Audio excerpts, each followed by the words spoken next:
Hello my friends and welcome back. Thank you very much for being with me again today. Interesting developments in Belarus. And I think the developments are tactical and psychological. So let's see what these guys over there want to do. And they want to scare and keep the Ukrainians on their toes. This article comes from Ukrainska Pravda from today, August 9th, 2022. Belarus announces joint military exercises with the Russian Federation. All right, the Belarusian Air Force and Air Defense Forces of Belarus will conduct military exercises in August, including on a Russian training ground. Ministry of Defense of Belarus reported that. Details. Operational tactical exercises of the Belarusian Air Forces and Air Defense Forces with combat shooting will be held in Belarus and on the territory of the 185th Combat Training Center of the Russian Aerospace Forces. So it's going to be with the combat shooting, and they're going to be the Air Force.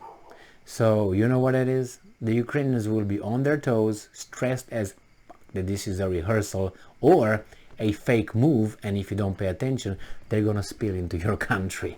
That's even during times of peace, when a neighboring country has this kind of military exercises, the other country's military is in high alert for a move, pop, and then they're on you. So what about this in a war zone with these friendly countries next to you? Yeah, the press services reports that personnel, military and special equipment from aviation units, and that's bad because it's aviation that moves fast. Okay, it's not like a tank, 35 miles per hour or so. No. So special equipment from aviation units, air defense troops and radio engineering troops, as well as combat formations of the Military Academy of Belarus will take part in the exercises.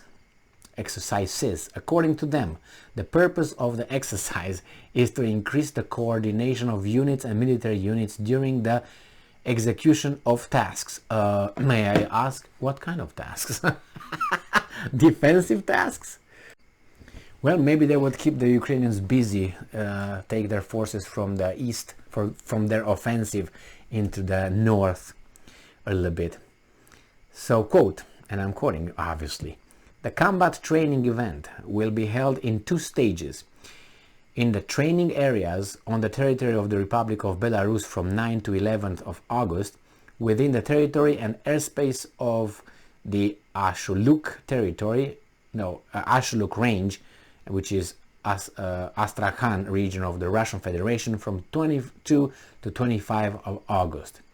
Reminder, on 5 of August, it became known that Belarus had extended military exercises on its territory for another week.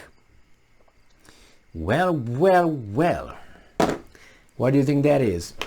I think it's just to scare these guys and to make them pay attention to what's happening over there. So you divert your attention in two, at least, from the Eastern Front to north, Belarusian front, and you gotta, if you don't have units, you're gonna have to bring some from here there to be certain that these guys are not going to mistake the coordinates, if you know what I mean.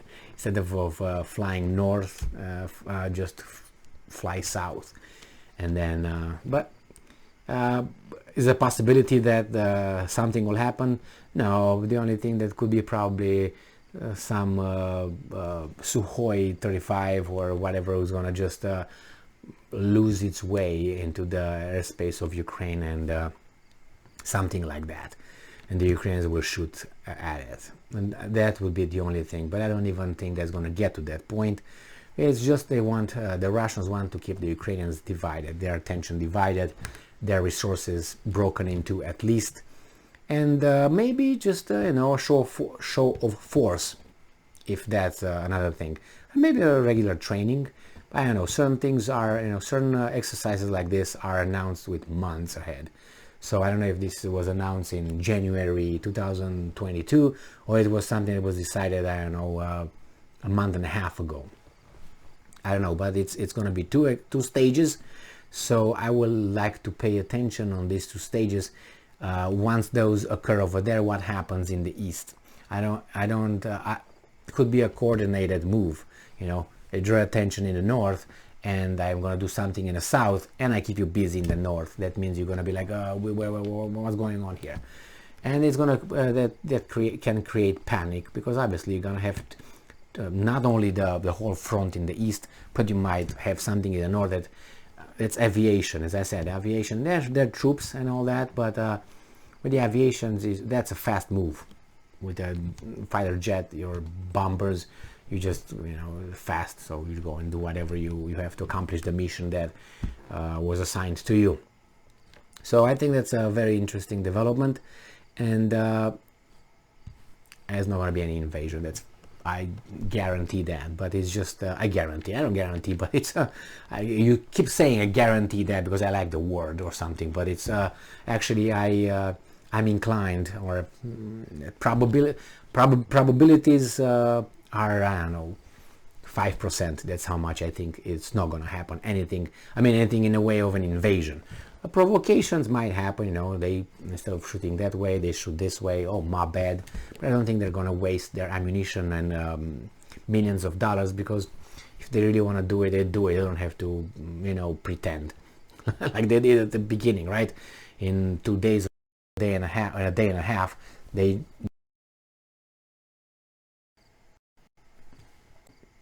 let's did some little hanky-panky here. So as if they want to attack, they could attack. They don't have to pretend and flinch or something. I don't think there's going to be anything else. Well, on the other hand, I posted a video regarding Zelensky. Zelensky's statements that the war will end when Ukraine will retake Crimea. If you know what I mean. It was like, what? What are you talking about? Yeah, now he wants to take Crimea. After he takes Crimea against the Crimea's will, you know what I mean? Because Crimea already voted out. So he just wants Crimea and obviously the other territories, and then the war can end and everybody can go home and start plowing the fields, like that movie, The Gladiator, right? The general just wanted to go home and be a peasant from a military man. Yeah, let me take my violin and play a little bit. It was a nice movie, but with Russell Crowe. It was a very nice movie, but he wanted to go home and become a peasant, really, from a general. Okay. In those times, those generals wanted to be emperors. They didn't want to be farmers, peasants. But that's in the context of 2000, wherever the movie came. I think 2000 the movie came. They made it like, oh my god, he wants to be he wants to. Thank you very much for being with me again today. Stay strong, stay smart, look for the truth, and be just.